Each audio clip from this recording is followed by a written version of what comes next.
Welcome. This is a recorded session of the Post-Quantum Cryptography Conference of the PKI Consortium, which took place in Kuala Lumpur, Malaysia.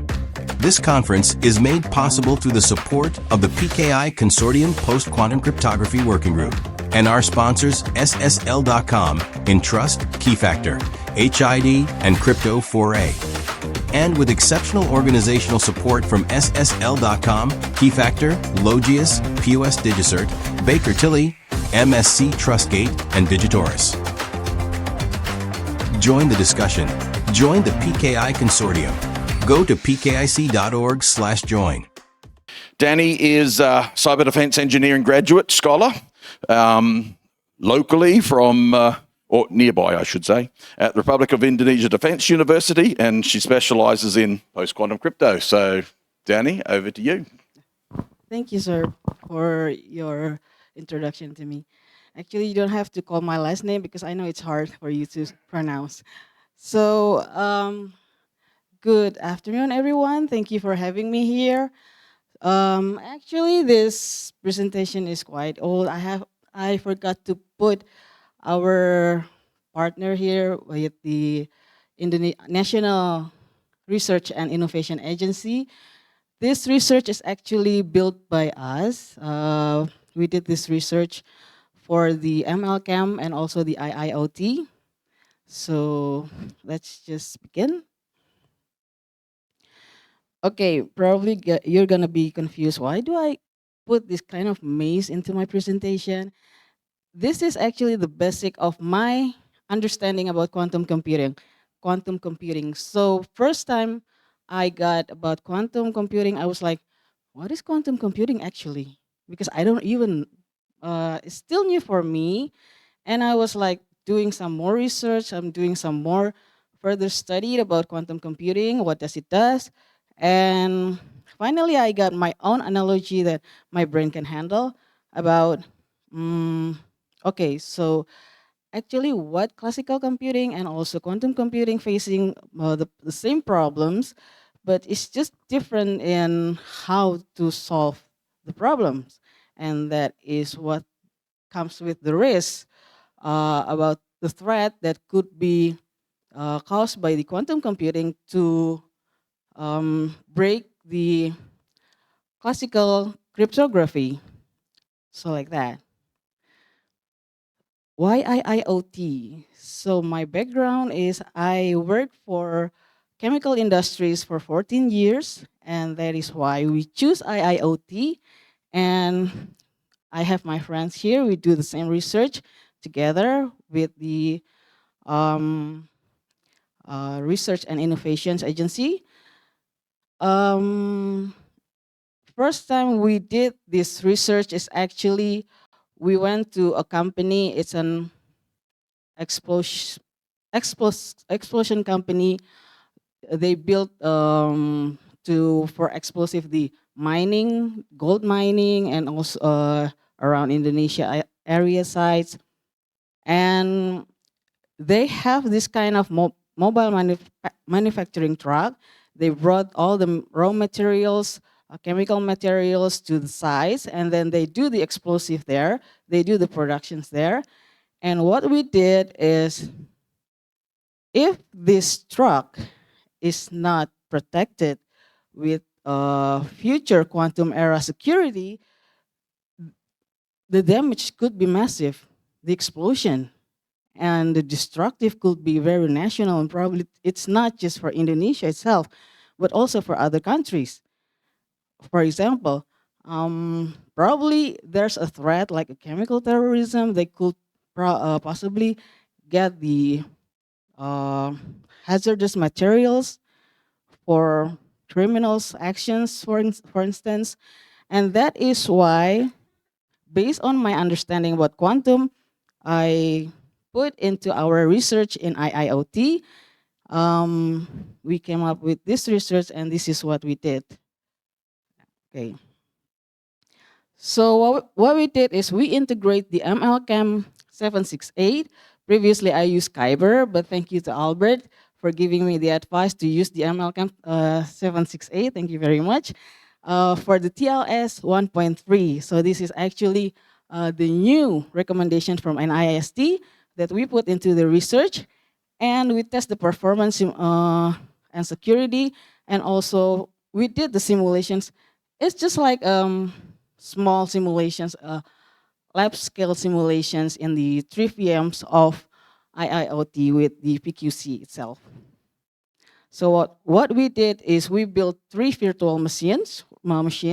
The first one is the mobile manufacturing truck itself, which is it got all the sensors like the cooling sensors, the temperature sensors, the vibration sensors of the mobile manufacturing truck that brings all the chemical materials itself that we have to secure the material itself. And then we got the SOC, the Security Operation Centers, that is monitoring all the sensors from the mobile manufacturing truck. And we are using the Mosquito broker. Also, the communication we are using is the TLS 1.3. We did the development with Python as well. And for the encapsulation and decapsulation of the key, we are using the PQC virtual machine. So basically, this virtual machine is handling from the sensors to the security operation centers, and then the PQC itself is encapsulate the data from the MMT to the SOC, and then it's decapsulated again and checking all the anomalies about all the sensors happening within the mobile manufacturing truck. So what we did is actually on this simulation, on this research, we are trying to get a better latency for the PQC itself, performance and everything. And we also did the simulations for man in the middle and denial of service attack within our research. And the result that we got for this research, we got the latency is around 108.8 milliseconds. This is what the industry actually can accept it, but we still need to do more research to get 20 until 30 milliseconds so we reach to the military standard. That is our goal, and that is quite challenging for us. We also did the performance monitoring for the hardware itself. We got 1 to 5% performance, the CPU performance for the MMT itself, and then for the encapsulation and encapsulations of the CPU, we got 1% performance, and also for the SOC broker itself with Python, in the headquarters, it's around 1 to 4%. As I mentioned earlier, that we did some cyber attack for our research, which is we're using the man in the middle and also the denial of service simulations. And we found that this PQC in our research is actually stayed intact with the attack. So yeah, it's quite reliable within this research. And what we got here for the result of the research is that this research is actually reliable within the lab scale area, but it also can be deployed into the real world area. It can be implemented into the real world area, and we are actually planning to do the implementation in the industry itself. Hopefully that we can have much better results, much better latency in the real world. And for next research, for further research, it's not stopping here. It's just the beginning of our research. We still need to do another research. Like I said before, currently our research is 108.8 latency, milliseconds latency. We are planning to go, our target is 20 to 30 milliseconds to get to the standard of military operations. And also we want to put the research together with the AI-driven anomaly.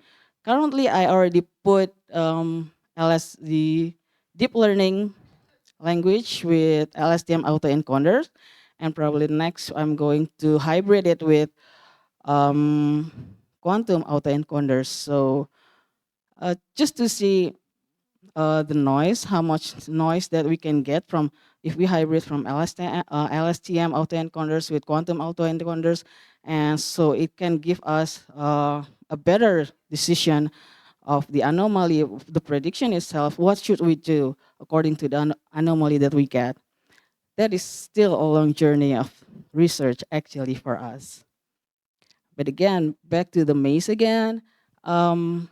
We still need, probably it's still early of research, but we need to start as soon as possible, especially in the industrial area, especially for the material security, to protect its material, chemical material, for another mass destructive. It could be very worse. That's why we did this kind of research. And we are hoping that we can do some more collaborations with any experts here for further research, because it's still in the early research. To close my presentation, innovation means preparing not just for today's attack, but tomorrow's quantum threat, which is that it is our responsible, not just to take care about our systems, not just to take care about our data, but also we have to take care about the environment, whether it's the cyber physical attack or even the cyber security attack. It is our responsible to take care of everything. So we are hoping that we can do some more collaboration of research together to get a better results of the PQC and quantum era. I think that is all from me. Thank you very much for your attention. And I guess it's a Q&A session. Q&A session, yeah, thanks. Let's thank Danny for the presentation. And then if there are any questions in the room, just raise your hand and you can come down the front, or if we have any online, Chris? Nothing online yet? Okay, if we don't have any questions, then we have a little bit longer break before the next session, which will start at the half hour. Thank you, Danny. How do you get to a quantum-safe state? That depends on the current state of your digital security infrastructure, as well as your level of visibility, control, and automation over those systems. Check your level of preparedness with the Entrust Post-Quantum Readiness Assessment. Whether you're already on the path to quantum safe or just beginning your journey, Entrust can equip you with the right knowledge and solutions. There are many paths to a quantum-safe future. Secure yours by taking the Entrust Post-Quantum Readiness Assessment today.